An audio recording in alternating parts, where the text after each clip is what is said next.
When it comes to writing, there are two major schools of thought for how to compose a story: pantsers and planters. Pantsers refers to someone who writes by the seat of their pants, meaning they make up most of the details as they go along. Planters are said to write as though they were tending a garden, carefully planting seeds with an idea of what they're going to be. These terms are not mutually exclusive by any means, and you can imagine it as being more of a sliding scale between the two ideas.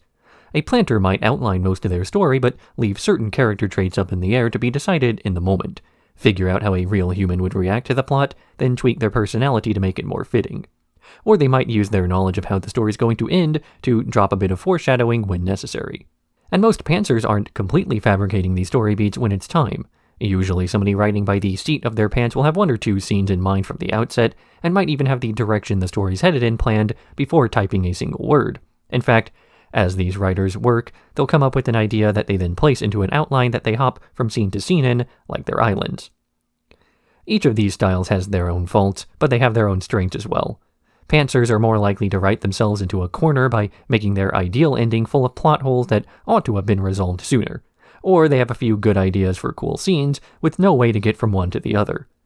Planters, on the other hand, might find that their planned conclusion makes less sense, as minor tweaks early on can have grand effects down the line. Or they may realize that the conclusion they've been building up to isn't as good of an ending as the one they came up with after getting to know the characters a little bit better.